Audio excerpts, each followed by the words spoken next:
अस्सलाम वालेकुम, मैं हूं आपका होस्ट एहसन गौरी और आप देख रहे हैं यूट्यूब चैनल।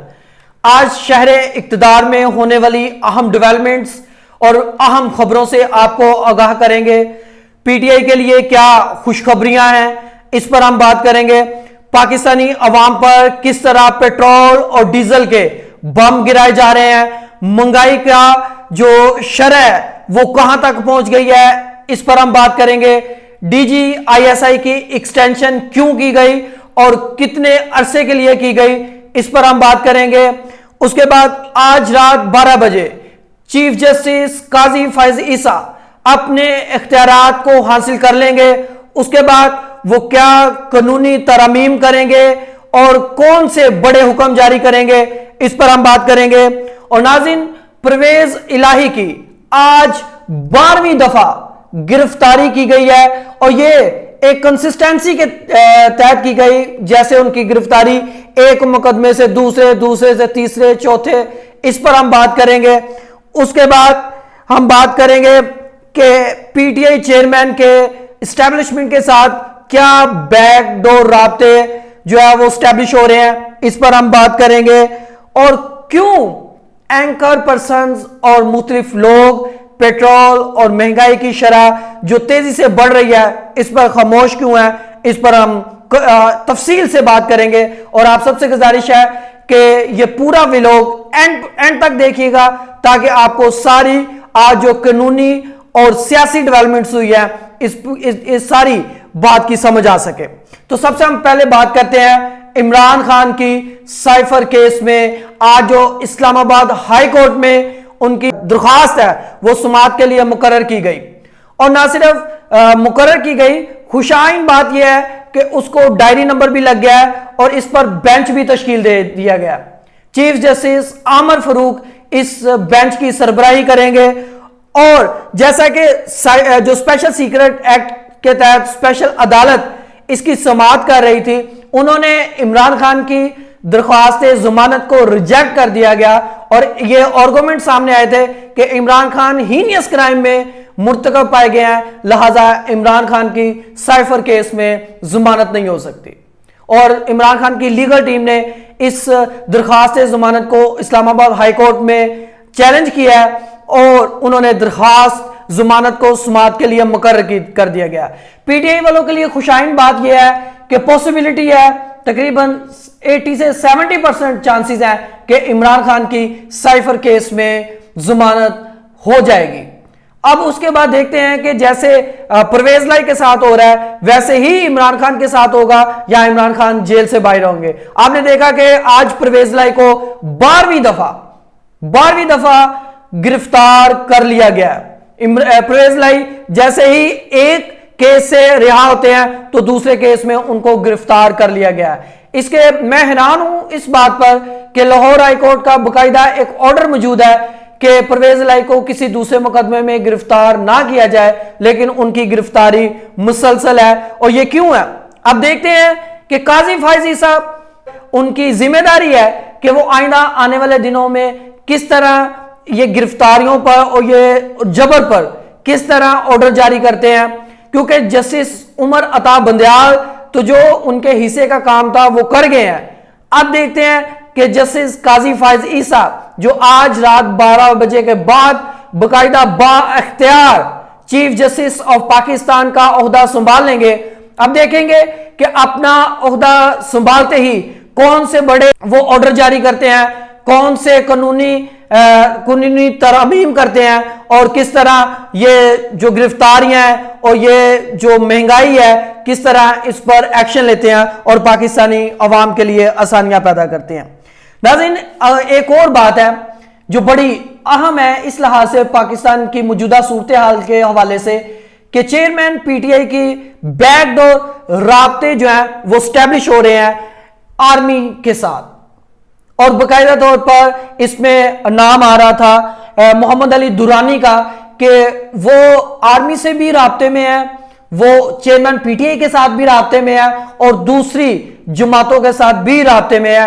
और कोशिश ये की जा रही है कि इमरान खान को किसी ऐसी बात पर लाया जाए ताकि वो अदारों पर कम से कम जो है वो तनकीद करें और एक बाकायदा इलेक्शन का माहौल बनाया जाए और सब पार्टीज को 11 प्लेइंग फील्ड दी जाए।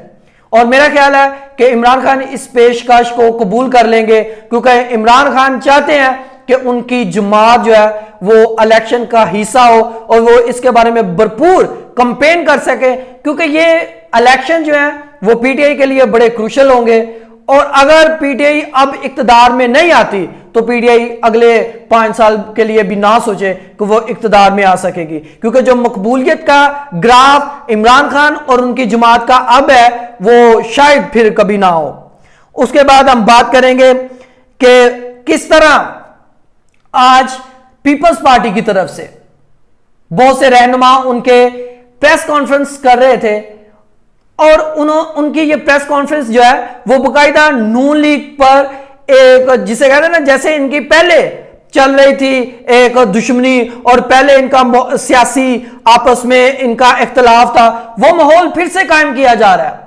पता नहीं अब ये इलेक्शंस के लिए किया जा रहा है या कोई इनकी बीच में कोई पॉलिसी इस तरह की है कि इस तरह किया जाए, क्योंकि पहले भी इससे बिलावल भुट्टो जो है वो इस तरह के बयान दे रहे थे और आज भी पीपल्स पार्टी के काफी जो है वो लीडर्स जो है वो प्रेस कॉन्फ्रेंस करके उन्होंने बाकायदा तौर पर नून लीग पर तनकीद की और उन्होंने कहा कि ये इनकी जो महंगाई की पॉलिसी थी वो पीपल्स पार्टी की पॉलिसी नहीं थी और पीपल्स पार्टी उस पॉलिसी से बाकायदा इख्तलाफ करती है।